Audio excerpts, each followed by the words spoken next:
People want to be happy. People want community. People want to be loved. Me and my wife, Jade, a couple of months ago, were filming The Dream of a Satanic Priest. And his dream was all about community. Now, he wants to build satanic churches. That's his idea. That's his form of community. And obviously, like, we're Christians, so we lean on the opposite end of that. But his heart behind it was building a place where everyone is welcome and people can find community.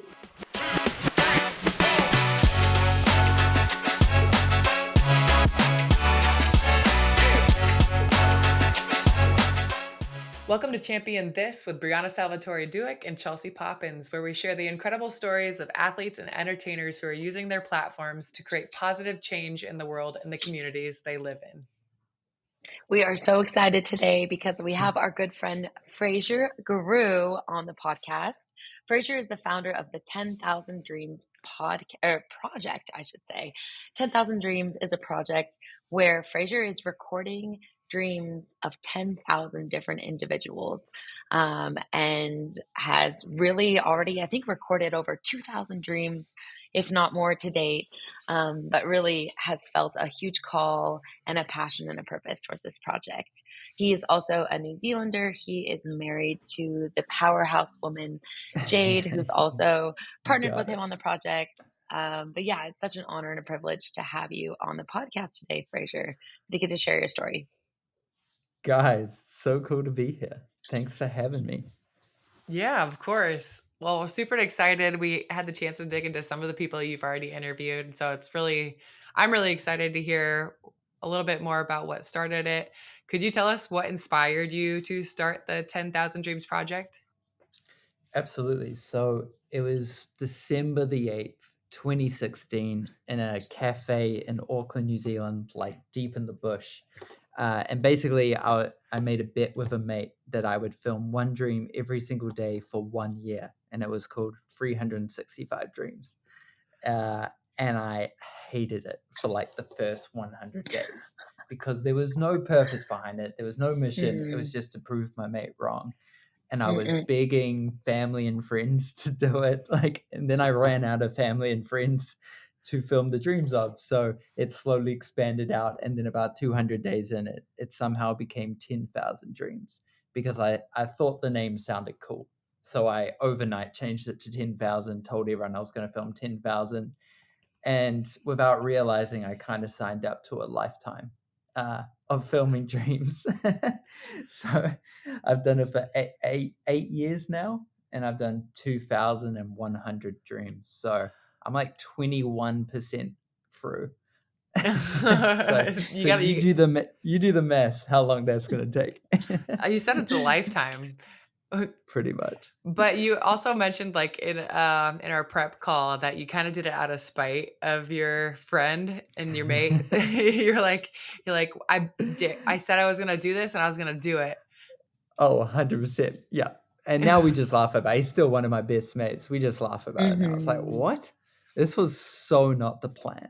There was no plan behind this. Like, we don't even remember what the bet was because it was so insignificant at the moment. It was just getting a coffee with a mate. Did he jump on board when you kind of started, like maybe after, I don't know, the first 500?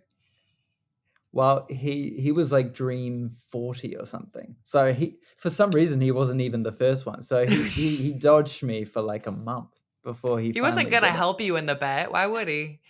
I know. Yeah, exactly. There you go. But no, I am so grateful for that coffee now. I don't know what my life would look like right now if I didn't have a coffee with my mate. So I guess the advice being, go get coffee with your mate. Like, literally. That's amazing. That's amazing. Well, Fraser, this thing of really helping people share their dreams and even like unlock their dreams, like, I'm curious, where did that come from? Like, you as a little guy, were you always a dreamer? And what was your dream as a kid as well? Yeah, so ever since I was 7 years old, my dream was always to be the greatest filmmaker of all time. I remember telling my mum that when I was a kid. And I was on a path to being the next Spielberg, Like, that was just the only dream I ever had. So I've always been a huge dreamer. I think it's because I was raised in a family with two parents who were just powerhouses. You know, my dad was on the PGA golf tour. Then he became a pastor. My mum was running a travel business. So I feel like I would have got in trouble if I told them I wanted to be an accountant or something. Like, it's almost the reverse of most parents, where it's like, if I had pursued my backup plan, I think my parents would have told me off. So I was Mm. very fortunate to just be raised in an environment where, honestly, like, there was no excuse to not dream. Like, I just assumed everyone just dreamed. I assumed that was the same story of everyone I met. Only later in life have I realized how fortunate I was to have been raised that way. So yeah, I've always been crazy optimistic and just a guy that's dreamed outrageous dreams, you know. But I never expected this to become my like thing. This was not the plan at all. But I'm so grateful that that's what I've been given, you know. Mm-hmm. It really is a blessing to have, like, you are a product of your parents and what they Yeah. pour into you. And I mean, not everybody's parents are gonna be like, if you're gonna dream, you might as well dream big. Like, that one's too small. Right. Right. It is a gift. I remember even my dad, like, so supportive. He's like, if you want to be the president, go and be the president. Someone's got to Let's do it. And there are go. always going to be people that are going to hate on you and say it's not possible, but like, someone's going to be president. And I remember, I think that was so powerful because it helped to galvanize me to be like, oh, yeah, I want to be a professional basketball player. Like, that's Yeah. attainable, you know? So yeah, so powerful. I agree with Chels on the power of parents and making that Bree, happen as I well. met I met your grandparents, Bree, like a month ago. I There's such powerhouses. Like your granddad's so much like Jesse. yeah, Like I see with Jesse, like it's so wild. They're such awesome so grandparents. Oh, I know Papa's the best. He's absolutely amazing. What a man. Growing up as a dreamer, how has your understanding of dreams and their significance evolved since you began in 2017? so I think when I started, probably for the first year or so, I kind of just wanted crazy dreams. Like, I wanted people to be like, I want to be prime minister, I want to be president, I want to be an astronaut, because I guess that probably symbolized where I was at that point. It was all about my dreams, crazy dreams, stuff that made you great, you know, in the world's eyes. I think the longer I've done this, the more now I've realized that every single dream is just as special. So the dream to be a great mom is just as special as the dream to become president. And I think I feel like I've really shifted now to understanding that you don't have to want to change the world to be great, you know? Being a Mm-hmm. fantastic husband, being a fantastic father, that makes you great, you know? Being a fantastic friend, that makes you great. So Yeah, it's really shifted now where I don't just want those sound bites anymore. I want to yeah, really listen and let people just talk for like 20 minutes and yeah, share their hearts and share their stories. The first like 5 years, it was very much just sound bites. Like, I wanted a 10-second answer. I wanted a 20-second answer. That was like, oh, that's a banger answer. Now I'm like, no, I want like 20 minutes of interview, and then I'm going to cut it down and I'm going to find the essence of who that person is. And it's just so much richer now. Every dream is important, and Mm-hmm. everyone has a dream too. Like, that's the other thing I've learned. I've interviewed every type of human you could imagine from every single walk of life, and everyone has a dream. So, hmm yeah.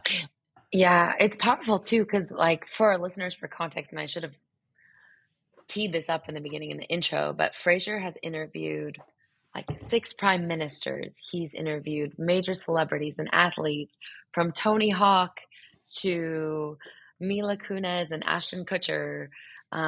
He's really had some like very prominent known guests, and also like some really unique guests as well. You know, I think um, from like interviewing my grandpa and having some other guests that like aren't the face and the name that everyone would know, but there some of those dreams are so powerful. And I love that, like, that's been a learning along the way, is that everyone's dream is valid and everyone has a Mm, purpose, whether you're like forefront on the stage or like, maybe you're playing more of a background or like a less visible, your dream is less visible. Like it's all absolutely. valid and it's all important. It's Mhm. really powerful. Fraser, do you think that since your mentality kind of like Mm, became more open to other people's dreams, no matter how small or big, do you think that helped people open up to you in that storytelling of their own vulnerable dream or aspiration that like not a lot of people want to voice because it is like as soon as yeah, you voice it, like you set yourself up to either succeed or kind of like fail at it, and it's kind of that in between totally. space that gets really tough. Yeah, absolutely. The first 5 years of this, I just stood behind the camera and I held the camera in front of people's faces. And I said, "What's your dream?" And they would talk to the camera, not me. And that doesn't really lean itself to people being authentic. It kind of just leans itself to a quick soundbite. Like if someone came up to you on the street and said, "What's your dream?" You would just go, to be happy or something, you know? Now the camera's in the corner, it's hidden, it's far away, and it's just a conversation. And now people open up. Now it's so much richer. I ask follow up questions. I allow people to just take the time to talk for however long they want. And it's, yeah, it really like has opened up. It's opened up so much more. And you're so right on what you said before about the accountability. I think that's probably why so many people dodge me because you really have to, like, I mean, once it's out there, your friends and family will keep you accountable. I mean, it's out Mhm. there. And it's not really something Mm, people talk about often. Like even some of the bigger names you talked about, Brie, like a lot of those people afterwards tell me that they've never shared this publicly or they've never shared their dreams with anyone or they've not actually thought about their dreams in so long. And it's kind of mm, surprising because you assume people mhm. who are kind of out there doing incredible things must every day be thinking about dreams, but it's just something people don't talk about. It's not an everyday conversation. Yeah. So people were really brave when they actually share it with me, and I'm so grateful that people trust me. Mhm. Um, but it genuinely is a passion, so I'm not faking this. Like Yeah. I genuinely Yeah. love. I think that's the other thing. I genuinely this is what I love. Like I Mhm. love talking to people Yeah. about dreams, even without the camera. At a party, Yeah. whatever it is, I would be talking to someone about their dreams. So It's so cool. it's I kind of just love a it. I love natural it. extension, I guess. Yeah. Well, I would love to talk about like some of the Mm, dreams that have been most powerful for you or like that have really touched your heart when you heard someone's dream. Maybe it inspired you or something that might inspire our listeners as well. yeah, for sure. I think because I've filmed so many dreams, it's almost like they all kind of blur into one kind of big part. So for me, it's more about the experience of meeting someone. That's what I remember. So if I bump into someone on the street, and this has happened where they're like, "Oh, hey, man, you filmed my dream like 4 years ago." I will have no idea what they said, but I will remember exactly where we shot it. I'll be like, "Oh yeah, we're in the Mhm. alleyway in that weird spot," but I won't remember what they said. So it really is the experience of meeting these people that I Mm, totally that's where that's the memorable thing for me. So dreams that stand out, like filming my best mate and his wife at their wedding in front of everyone. so Full cool. get up, sunset. It was like the most perfect sunset ever. Like that shot was magic. Or filming my nana before she passed away. Um, Mm, Dreams like that stand out so much. But there have been like a couple of like one-liners that people have said that really stuck with me. I filmed the dream of a young girl like 4 years ago, and she said her dream is to make heaven crowded. And I loved mm. that so much that I put it on a hoodie. So, I don't know why, like, I'd never heard that before, and I was like, "That's such a great dream." Do Um, you have like a little book of all those one-liners that really just hit? I don't, but I totally should. But to be honest, every now and then I'll scroll through and I'll do like a bit of a nostalgic deep dive. And it's really weird. As soon as I start watching an old dream, I'll instantly remember what people said. Like, I'll be like, oh yeah, that's right, that guy was saying. But no, there's been so many memorable like moments and people, and like I've learned too that everyone seems to want happiness. That is the single most common dream, no matter who it is. People want to be happy. People want community. People want to be loved. Like me and my wife Jade, a couple of months ago, we're filming the dream of a satanic priest, and his dream was all about community. Now he wants to build satanic churches. That's his idea. That's his form of community. And obviously, like, we're Christians, so we lean on the opposite end of that. But his heart behind it was building a place where everyone is welcome and people can find community. And you're like, wait, we're all the same. We all want to be loved. We all want to be seen. We all want to feel welcomed. And no matter who it is, like, genuinely, I believe all humans want the same thing. I think it's really special too that, like, you said these are your words, not mine, in the prep call, that even though you don't believe the same things, talking about dreams gets you in the same room, and it just like opens up the door for conversations with people and cultures, and like conversations that you never would have had. I think that's incredible, to be able to have those conversations with people that in any other reality or any other situation, like, you would not feel comfortable talking to them, or they wouldn't feel comfortable talking to you. You're so right. You're so right. Like, I kind of like joke around a lot, but if you told me in 2 minutes I was going to go and meet Kim Jong-un, I'd be like, cool. I know exactly how I'm going to handle that conversation. I know exactly what I'll talk to Vladimir Putin about in 2 minutes. Because it's like this universal question that no matter who it is, you can ask it and everyone will have an answer. And it's almost like a portal into people's souls. And as soon as you ask that question, they instantly just unleash, and there's this trust. They're vulnerable. It always leads to the best conversation, regardless of a camera being in your face or not. It is such a great party question or barbecue question. And everyone loves talking about their dreams. Like, people light up. It's like magic. It's like everyone would talk about their dreams if they were asked the question. And so it's such a blessing that I feel like every day we meet strangers and you leave as mates. We've made so many friends through this project because you just naturally have these incredible conversations and you build instant trust with people.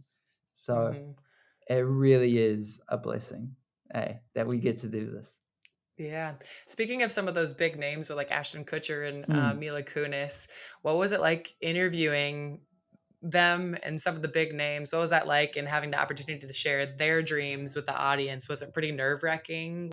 Yeah, well, firstly, it took like 7 years before anyone of that level was going to say yes to this project. So I'll put that out there to people. I think a lot of people assume I was filming these types of people from day one. Like, there is no way I was going to get Ashton Kutcher in the first like 6-7 years of this.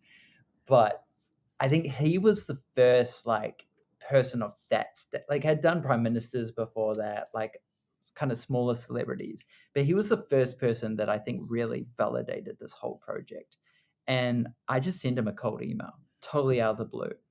Had no intro to him. Like, shoot I or just sent a shoot. cold, We love it. 100%. And like 3 weeks later, he responded, and I ended up on a Zoom call with him at 4 a.m. New Zealand time, and I was at a McDonald's. So it was me at McDonald's at 4 a.m. talking to Ashton Kutcher. Wild. I love it. And that was definitely the most nervous I had ever been for a dream, because it was just so surreal. It's just like, wait, what? One, I thought, am I being catfished? And I'm like, I was like, I think it's him. Like, I'm like 99% sure it's him. What did you say in the email?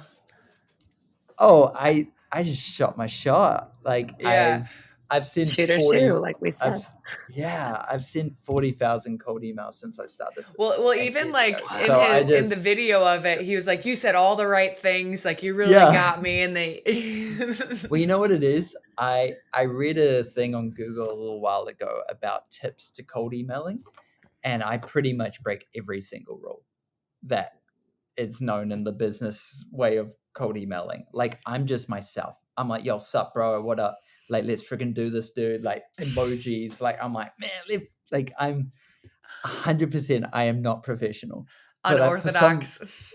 but for some reason, I think it stands out because they're like, oh, wait, this is a human, not this isn't a template. This isn't like, oh, you sent this to 500 people with like, dear so-and-so. It's like, nah. Like, I'm always like, hope you've had a badass week or hope you've had an epic week. Yeah. Like, and I don't know, for some reason, I think people are just connected to that. But That's after cool. that, like, that kind of opened the floodgates for a lot more of these people. And now I don't get nervous anymore, which is the best thing ever. So when I filmed Mila's Dream, I ended up at her and Ashton's house on Valentine's Day and spent the morning with them. I wasn't nervous at all. And it was They invited awesome. you into their house on Valentine's Day, Right? Wow. Yeah. I was it was us three in the kitchen when Ashton gave her Valentine's Day present. And I'm just there, I'm like, should I leave? I was like, should I be here right now? It was it was pretty special. Like, that was but she even had heart pajamas on, I think. Yeah, So cute. It was so wild and something that I never ever could have foreseen happening when I started this. But like, even like doing like Terry Crews and T-Pain and Tony Hawk, like, it's so great when you don't get nervous anymore because you can just be yourself. Like, I'm just a human now, whereas in the earlier days you would be like, like, I'd have no idea what to say, and then it'd be a way shorter interaction. But now I end up, for some reason now, it's like I end up spending a lot of time with these people, and then they usually just keep chatting, and then before I know it, I'm at their house for like 3 hours or something. You're at family dinner on Easter. Yeah, so when's the exactly. Should I leave now, guys? That's awesome. The one that I would love to hear about too, because I think being a sports girl, someone who I love so much is Tony Hawk. He's an icon. And also, like, I just feel like he really is all about community. And I listened to the dream that you filmed for him, and it kind of validated that. He had mentioned like the best part about a skate park is that it brings people of all ages and all demographics, and it's like this great leveling ground. And I think that's kind of the power of sports, but skateboarding in particular also like has this magic behind it. But what was the Tony Hawk interview like and experience like? That was a cold email to his team, like a straight cold email, and then heard back like 2 hours later. So I don't know, that's pretty surreal. That's a good response rate. It was that's usually not the story. So my thing is, it's a numbers game. If I send 100 emails, I'll get 2 yeses or 1 yes. Yeah. So I might just send thousands of emails and I'll start getting yeses. But his was so like surreal because I'm like 30 years old. So I grew up like peak Tony Hawk era. Like, that was it. Like, my friend group, like, skating was the thing, and like he was like the hero, playing Tony Hawk on PlayStation and Xbox. I filmed it at a skate park for dramatic purposes because it was a Zoom call. So I was like, well, I've got to do it, I've got to make it feel dramatic. So I shot this outrageous skate park shot for my end. It was, I think the thing for me that made that so special is I was able to invite my mate Nathan, who literally, like, Tony Hawk's his idol, his hero in life. And I invited him and he got to meet Tony and chat at the end. That to me was what made that so special. I'm like, well, if I'm fortunate enough to get these opportunities to meet these people, how cool would it be if I get to bring people along who also get to meet their hero? Because that doesn't happen often when you get to meet your hero, And he lived up to everything Nathan could have hoped. Tony Hawk lived up to it. And it was meant to be like a 5-minute call, and it ended up being like 20 or 25 minutes. And just a genuinely great dude. And I'd say that to basically every single person of that kind of level I've interviewed, everyone is so nice and so awesome. And there's a reason they've got to that level, you know? Mhm. They're just, one, they're human, but two, they're just, I don't know, I've only experienced just, amazing humans. Basically, everyone I've filmed, to be honest, out of the 2,100, I'd only say there's probably been, counting on my hand, experiences that weren't incredible. But otherwise, every human I just find is, Well, I feel people are like great. Yeah. you're so optimistic too, because I am. that's not everybody's story. But I do feel like people Yeah. meet you with the same energy and the same frequency Yeah. that you show to them. And like I think you That's lead with true. your heart too, so you probably get the most authentic and genuine and like love in Yeah. return. I think I surprise some people when they meet me too, to see how like, yeah, what up, guys? Like, let's go. Yeah, I we think people are love like, whoa. Getting love bombed. That's the best. I It's so good. try bring that Steve the Irwin best. energy Yeah. to everything I do. That's amazing. So another thing that you mentioned to us was that you actually have a list of 5 impossible people to interview. And I you have do. interviewed one of your 5, Mm, which was Elmo, which is yeah. wild. But who else is on your list? Okay, so when I started this, I wrote out a list of 5 impossibles, which at the time were like so outrageously impossible. Like it was, like when I started, getting like a local New Zealand D-list celebrity was like, I reached the Everest. Like, this is crazy, you know?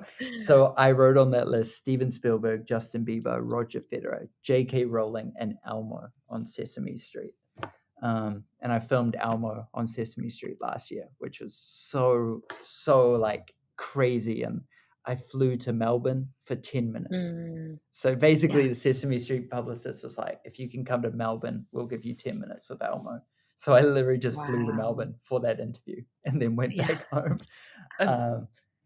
So I've got 4 left on that list. Obviously I've got a far bigger list too. Like I want to do Banksy's dream, like there's so many people I want to capture, but those were the 5 I wrote when I started. Do they seem like it? Obviously in the beginning it seems way more impossible, but now that like I feel like as soon as you start interviewing more and more people, you're like, well, this is actually pretty realistic. Like even you just saying Justin Bieber, after looking at all the content and stuff that you've done, I feel like it's very attainable. Yeah, I believe I'll have all 5 ticked off in the next year or so. I believe it. Yeah, it's definitely getting to that point where I think I look forward to the day when I have to rewrite a brand new list. Let's make it happen. It's gonna happen. I Speak believe it it into will existence. happen. Yeah, in the next year, it's gonna happen. I believe it. Yes, we're here for it. So cool. So another question, like, I think across all of these interviews that you've been able to do and like sharing people's dreams, have you noticed a theme of maybe what's keeping people back or holding people back from chasing after their dream? Yeah, I think it's environment. I think environment is a huge aspect. So if you're hanging out with people who aren't pushing you or encouraging you to dream, it's going to be very hard to dream. I'm probably going to butcher the quote, but I think it's like if 9 of your mates smoke, you're going to be the 10th or something like that. You kind of morph into your environment. If you're around 5 millionaires, you'll be the 6th, or like, you are the top 5 people you surround yourself with. It's a book, actually. I don't know what book. I can't name drop it. Oh, there is a book, that says that. It's so true though, and I'm very fortunate that my parents pushed me to dream, but not everyone has that. Not everyone had teachers that encouraged them. But also too, maybe there's a degree that people aren't actually pursuing their dreams. They're pursuing fantasies. They're pursuing maybe they're like, I want to be LeBron James. So I'm going to dedicate my life to being the next LeBron James. But actually, they're not meant to be the next LeBron James. Actually, they're not meant to be a pro basketball player at all. Maybe they're going to be this incredible entrepreneur, but maybe all their friends are playing basketball. I mean, basketball, I'm touching into your guys' kind of world, but maybe, Yeah. or maybe you go, my hero is Tom Cruise, therefore I want to be Tom Cruise. But maybe you're not meant to be an actor. Maybe you're going to be prime minister. Maybe you're going to just run a cafe and you're going to be incredible at that. I think it's so easy to copy other people's dreams, especially when you're a kid. You kind of just look up to your heroes and go, that's what I'm going to do. And I think people just need to take the time to find their true, authentic dreams. And it takes a lot of work to find that, like I was 20. Yeah. How do you think people find their authentic dreams? I think like learning, discovery, trying a ton of things. Like my dream was to be Spielberg. Like that was my childhood dream. That's what I believed I was going to be. And then when I started this at 22, my dream was still to be Spielberg. It was probably not until last year that I kind of let go of that and went, wait. And actually it was the conversation with Ashton that it kind of clicked for me. So yeah, Spielberg, Peter Jackson, those two filmmakers are kind of like my heroes. And I was telling Ashton this, that like my whole life I wanted to be Spielberg or Peter Jackson. And Ashton said to me, he said, you will only ever be the second best Peter Jackson, but you could be the best Fraser on the planet. And it kind of clicked in that moment. I'm like, wait, yeah, you're right. Why would I ever want to be the second best Peter Jackson or the second best Steven Spielberg? I'm me. I'm unique. Like, and only in the last year have I probably embraced that to go, wait, I don't want to be the next Steven Spielberg. Like, if you told me right now I could jump into Steven Spielberg's body and be Steven Spielberg, I would say no. Why the heck would I want to just jump into another human? Like, I want to be me. Right. But it took, maybe like 29 years to discover what my authentic true dream is. And to be honest, I was getting in the way of it. Like, I probably knew years ago that I was pursuing something that wasn't quite me. I was just probably had too much ego to let go of it, because I was like, no, I want to be famous. I want to win an Oscar. I want to be a massive filmmaker. And it was probably my ego that was stopping me from actually pursuing who God had called me to be. So it takes time and it's scary because the thing you're called to do might not make you famous. It might not make you rich. And, that might be very scary to let go of. That thing that you are truly great at is not going to take you to crazy, outrageous heights, but you'll be so much happier doing it than if you get to crazy heights doing something that you weren't born to do. Like, I feel like the worst thing would be getting famous doing something that you don't love. And now everyone expects you to do that for the rest of your life. And now you're trapped. I think too, like, what's the thing that lights you up? What would you do for free?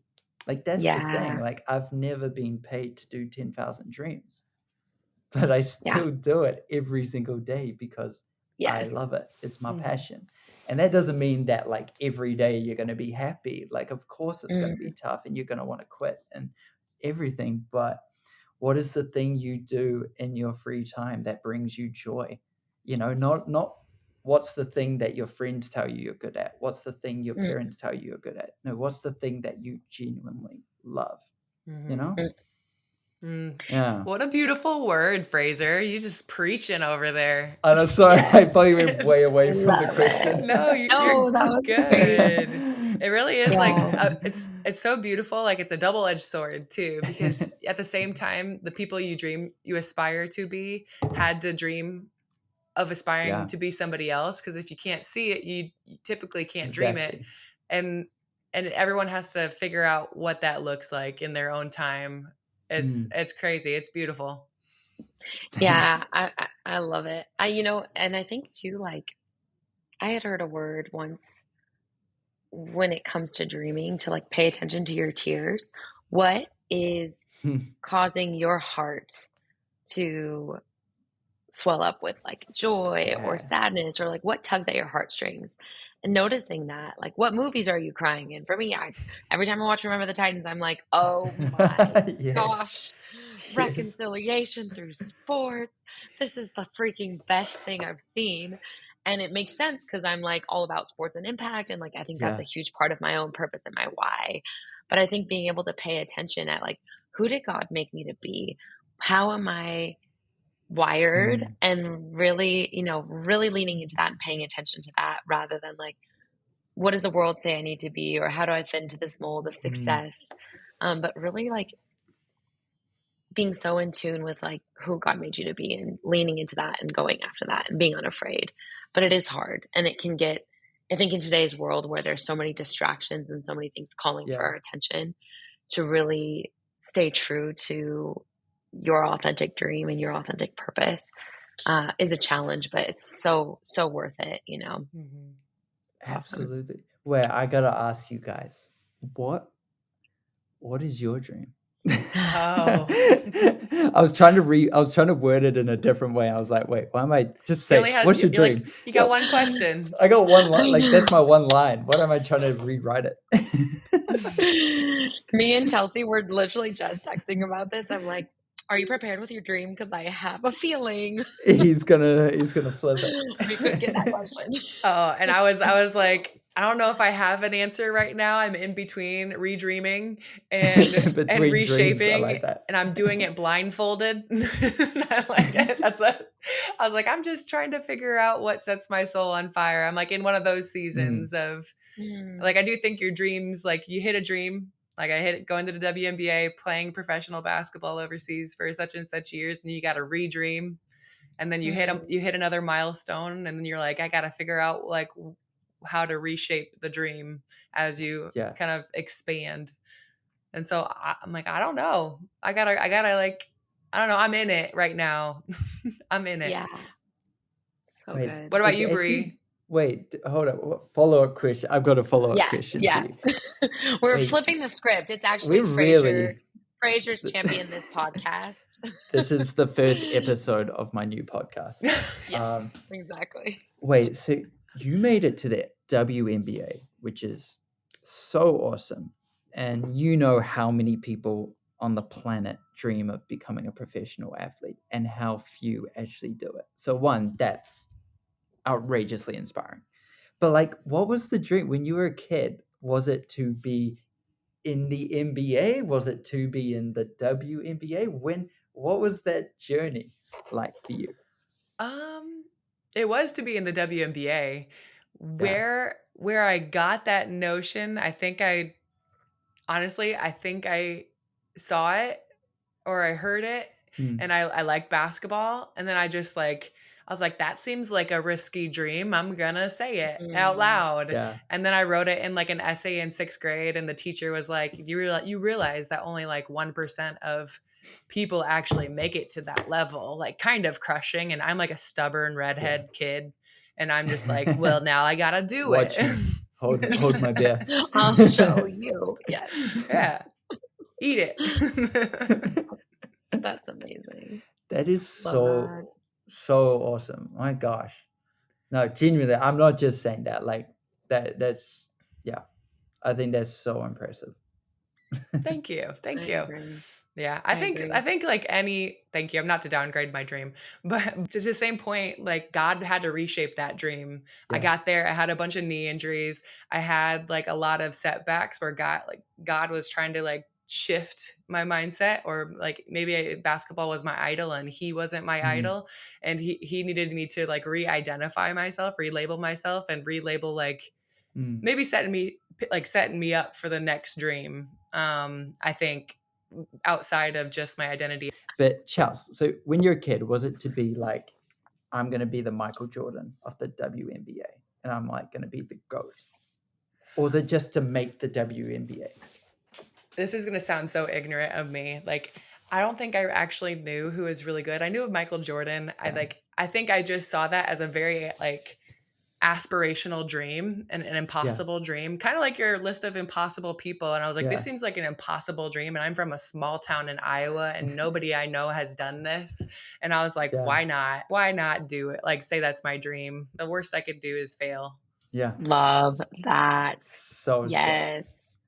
Yes. And Chelsea, like that is you through and through. Even now, you're unafraid. You are a go-getter. You are a risk taker. It's like so cool to see how like even that mentality as a little Chelsea has transcended into who you are today as an adult woman and all the things. Yeah, it's so cool. I'm gonna flip it to Bree though. Bree, what was your dream? What is your dream? Because you played pro too.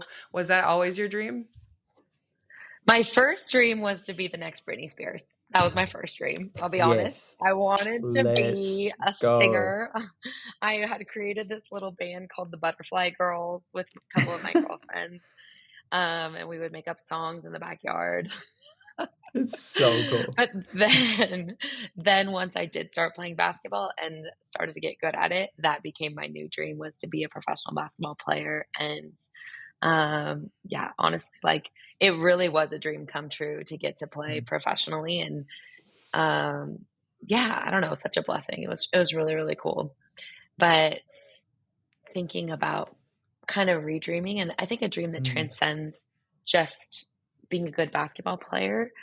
I think a big part of my own personal story is the role of sports in my life, helping me overcome the loss of my mother, allowing me to travel around the world and like seeing it be this great connector. And so my overarching dream is really seeing reconciliation and like unity and connection through sports, and seeing how sports can really help to make the world a better place.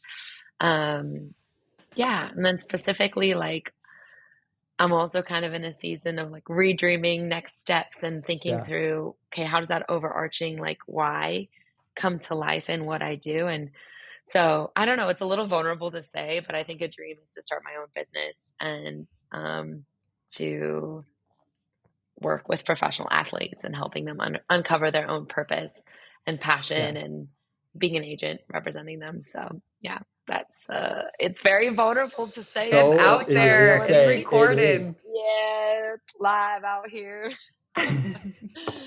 Well, it's such an awesome dream. You can definitely do that too. You're fully capable. You're the shooter of ChampionThis. Like you shoot your shot at every like all these people to get them on the podcast. Like that is you, like to a T. And you're capable of doing like whatever you set your mind to. So if you want to do it, you'll do it. And it's so funny that Fraser, like when we're talking about speaking it into existence, because even like the podcast, like when we were just in ideation, and when I went on a podcast and it was like, my friend and I are thinking about doing a podcast, ChampionThis, and the guy that I was with, he's like, well, now it's on my podcast and you have to do it. Exactly. Wait, who's on your impossible list for this podcast? Who are we chasing? Bree, you got this. Okay, one is definitely Candace Parker, because she's the GOAT. We love her. She's like just such a powerhouse woman. Not only is she an amazing athlete, an amazing mother, and just inspiration. So I think she would be on the list. Who else would be on the list though? I think Tony Hawk would be amazing. Sorry, Chelsea, you're about to go, but like Fraser, you have that email address. I might cop that from you and shoot my shot. No, I think my impossible list was actually for Fraser's impossible list, because I was still thinking on like the dreaming thing. I was like, you should definitely get like a president or something, because they've already like reached. How does a president redream their dream? Like, how do they? For sure. How do they like they reach this pinnacle and they're like, well, now what do I do? Like that would be so interesting to hear. My goodness, I'm chasing all the precedent. I will get there. I will totally get there, but I am definitely on hustle mode with we know you will. And I want to break down, like, because I feel like a lot of like the prime ministers I've filmed give very much the PR kind of, it feels scripted.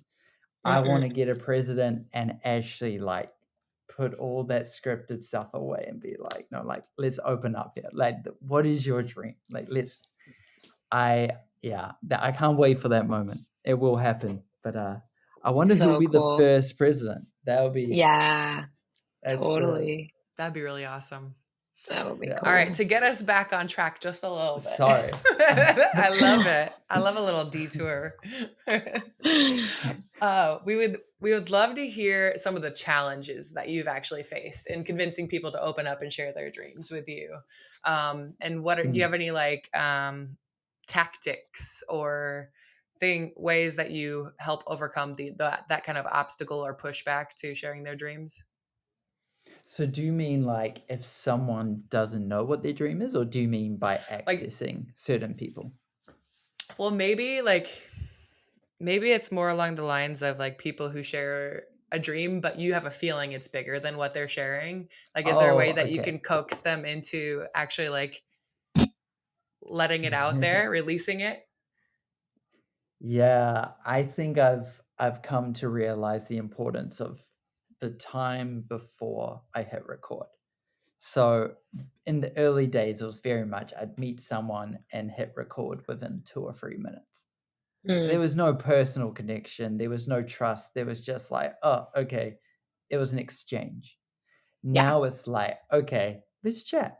Let's talk about it. Like I'll usually ask them before it's on camera what their dream is and help them break it down. And, like every now and then I'll be like, what was your dream as a kid?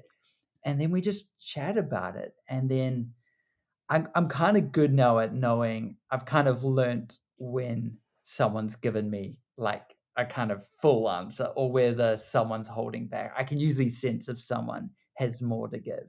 And I'll usually just ask follow-up questions. Or I'll just give time, like pauses, instead of, I used to run away from an awkward pause, whereas now it's like, well, actually, no, we can sit for 5 seconds in silence and let them process their thoughts,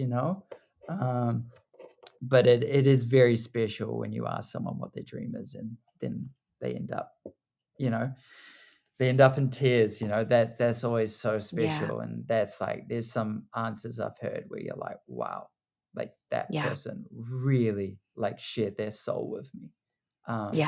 And that's so special, but I will say maybe like 6 out of 10 times straight afterwards, people will say to me, you're the first person I've ever told that to. Wow. Which is such a privilege. Yeah. Including people of very high status as well who have gone, you're the first person I've ever shared that with. And you're like, wow, wait, what? You trusted me? I don't know. I love that. I love that. I just was going to ask you too, like, if we were to fast forward to you just hitting end record on your 10,000th dream that you've recorded, like, take me to that moment, like, because I imagine, this dream has been given to you to film 10,000 dreams, and that's kind of like a global North Star for you and has provided a lot of hope. But yeah, what do you imagine that moment might be like for you at the end of the project? I love that you asked that. You're the first person that's ever asked me that. And I think that is an awesome question. I know who the 10,000th is going to be, and I won't say who it is, but shook hands with this person in 2017 that they would be number 10,000. And I'm going to honor that.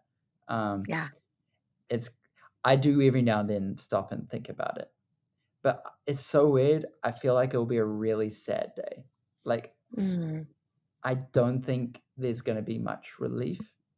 And I don't think it's going to be a massive party and celebration. I think it's going to be a really just sad day because it's not about getting to 10,000. It's about the journey to getting to 10,000. And I don't know if I wanted to finish. It's like one of those things where you're like, wait, do I actually want to finish? Like, this has enriched our life, me and my wife's life so much. But I do think about that. Like, I'm like, when will that be? Like, is it going to be like 2050 or something, 2060? Like, what's that moment going to be? I don't know.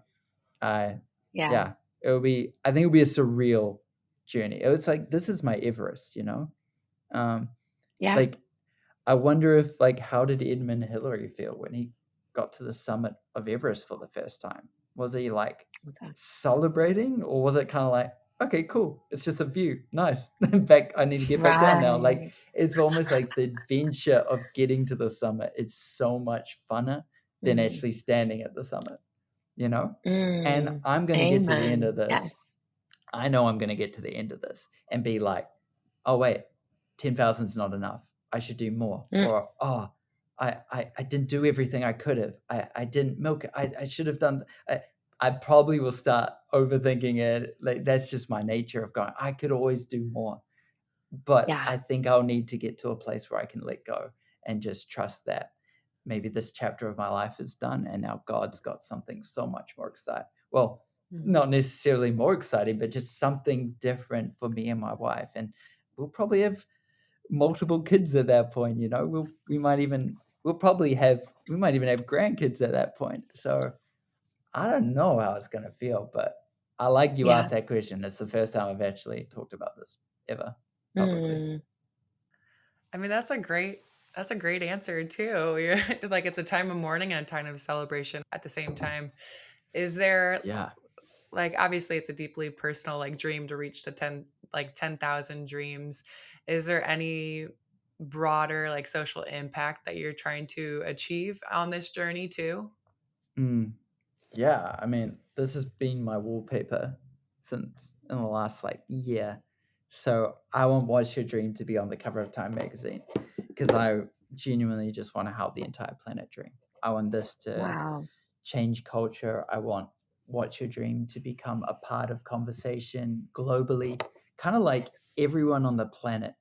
Well, maybe not everyone, but everyone knows what YOLO is. You know, it's so universal. Everyone knows what it means. I want Watch Your Dream to become more famous than YOLO.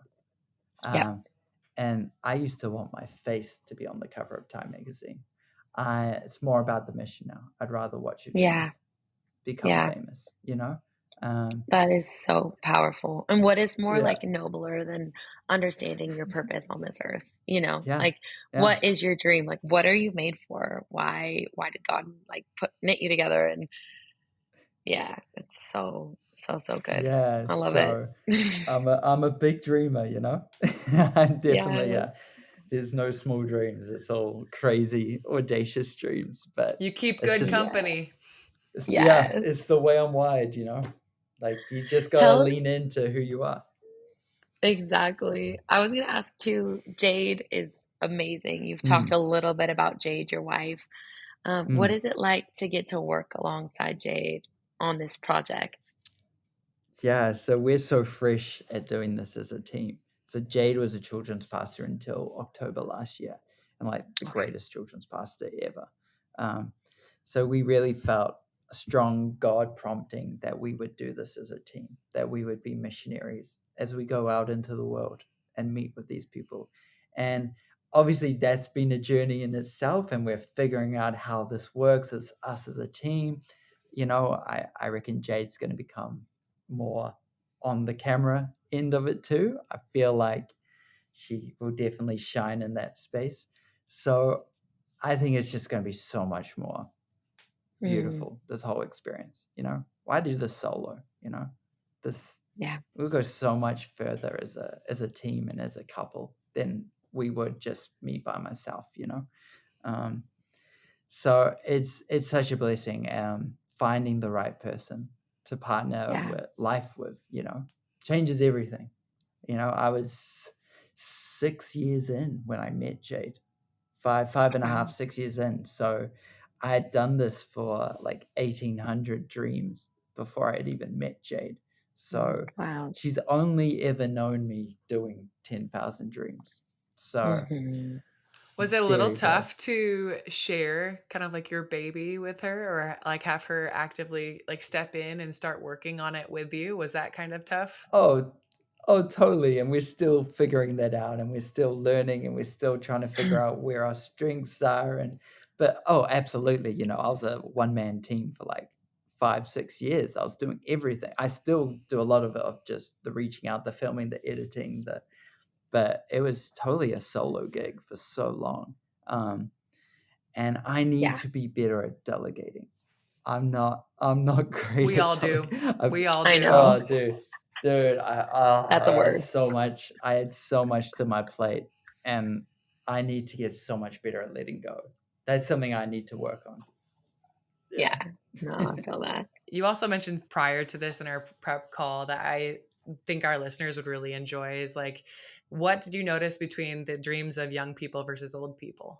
Yeah, so there's definitely themes with age groups. So every kid wants to be a Marvel superhero. Like that's just like I'd honestly, if I was filming a kid right now, I'd say eight out of 10 times it's going to be a Marvel superhero, and it's usually Iron Man or Captain America.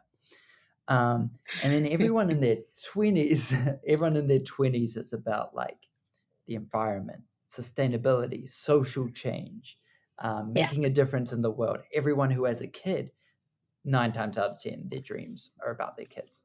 Like honestly, like one of my favorite type of dreamer to film is a father whose dream is all about his kids, and so many times that father will tear up, or Yeah.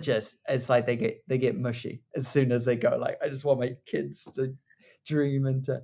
It's so beautiful. And then Yeah. people like 60, 70, 80 years old, it's about legacy. It's about family. It's it's not about worldly success at all. It's just about giving back, and it's about their grandkids fulfilling who God's called them to be. And it's so like there's definitely probably a study here somewhere of how humans dream, but that's what I've noticed so far. Yeah, It becomes less about themselves. That's so 100%. beautiful. Well, we like to finish off every Hmm. episode before we get to there's a lightning round. But our last question, and you alluded to it a little bit already, is do you have advice for listeners regarding following their dreams and also using their gifts to make the world a better place? Mm. So I'll probably rip off a little bit of something that one of the dreamers I filmed recently said. So I had the opportunity of filming the Irwin family's dreams in Australia, and Terry Irwin talked about this around blessing people. Mm, And the goal in life is to find something you are incredible at, that you love, that lights you up, and then finding a way to use that gift to just bless other people. And then you will find true success. So I think it's easy to encourage people to just find what you're good at and chase that dream, you know, just do mm, what you love and chase that dream. But I think it's so much cooler to say, find the thing that you're so great at, chase that dream, but find a way to make it less about yourself and find a way to just bless people with that dream, because you will never be more fulfilled than like, let me rephrase that. Blessing people is so much more fulfilling than just blessing yourself. Like giving Hmm. service is just so much more fulfilling. And it almost sounds cliche to say that, but it's so true. Like I yeah. find the secret to um, happiness, or like when you're having a really bad day or you're just feeling depressed, just go and bless someone. Yeah. Just go buy your mate a coffee, send an encouraging text to someone. Just go do something that's not about you. And usually you'll feel so much happier. Um, so that would be my encouragement to anyone, is just find something that is of service to other people. Find a mission that is so much bigger than you, that is about changing the world. And yeah, I mean, this is all stuff that I wish I could tell 18-year-old Fraser, because my dreams back when I was 18 was just all about me. I'm going to be Mm, famous. I'm going to be rich. I'm going to be the greatest filmmaker ever. I'm going to be on Mount mm, Rushmore of filmmakers. And it's like, no, like find a mission and make that mission famous, you know? yeah. Hmm. Bring Yeah. change to the world. Yeah, that's Yeah. what I'd say. Love it. Mm, 100%.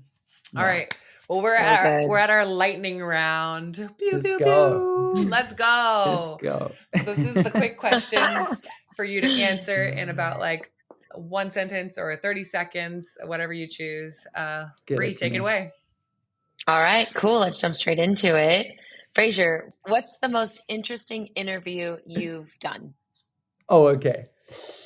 Oh my goodness. The most interesting, I'd probably say the Satanic Priest was pretty interesting because it was so different to how I expected. Yeah. Yeah. I believe it. That's Yeah. an odd one to step into. Have Yeah, like yes. expectations. Oh yeah. All right, our second question. If you could capture the dream of any historical figure, who would it be and why? Oh my gosh, good question.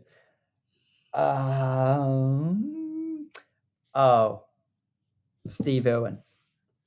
Mm, 100%. 100%. He's not really a historical figure, but 100% he would have been yeah. top of my list. But why? Because he's a hero. Yeah. I made a joke earlier saying I try to be like Steve Irwin. And all I do, Yeah. I genuinely mean that. I think I've Mhm. never Yeah. known someone to be so authentically themselves. Like I feel like he was 100% an original. Mm, And I love that. try to be like that in everything I do. Yeah. Yeah. So good. Okay, next question. If your life was a movie, what would the title be? Oh my gosh. God, I don't want to say what's your dream. That's so obvious. I was waiting for it. It's so obvious. I can do such a better answer than that. Oh my gosh, I'm totally blank. Honestly, simple. Keep it simple. Like Maybe it that is. could definitely be the title. Well, you know what? At one point, there was going to be a documentary made on 10,000 Dreams, and the working title was 10,000 Dreams and Me. That was the working title. So There you go. I'll use that. What happened to the documentary? Why didn't it come to fruition?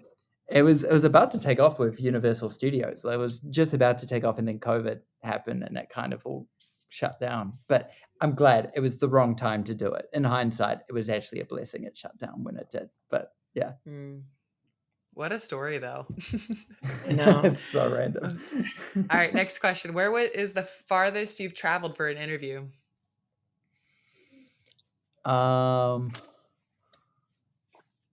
Specifically for an interview, probably LA. From New Zealand, this was actually February. I flew to LA for an interview, pretty much. Yeah. Was that the Which is a long, Mila Kunis one? Yeah. So it's a long distance that from makes New sense. Zealand. Fly out for that one. Yeah. There's no option. I had no choice but to do it. Right. Exactly. All right. Last question. How can people support your mission and the work that you're doing? How can our listeners support you? I would say the mission is to help the planet dream. So I would say the best way to support this mission is to go and ask your friend, your wife, your husband, what's your dream? And just make it a part of everyday conversation. Yeah. That's the mission. Love it. That's good. Awesome. Yeah. Well, thanks for joining us, Fraser. It's been Thank you. Amazing having you on the show and hearing your vision and your mission and like how far you've come from 365 dreams to 10,000 dreams. And I know we're looking forward to seeing all the dreams that are to come. Yeah. Thank you, guys. For all of our listeners, if you like this podcast, like, share, follow. We'll include all of Fraser's information in our show notes and all of his social that you can go follow him and go. If you want to share your dream, maybe he'll share it. I don't know. But slide into the DMs if you have a dream to share. We love it. Oh, thank you, Fraser. Truly super inspiring. Yeah.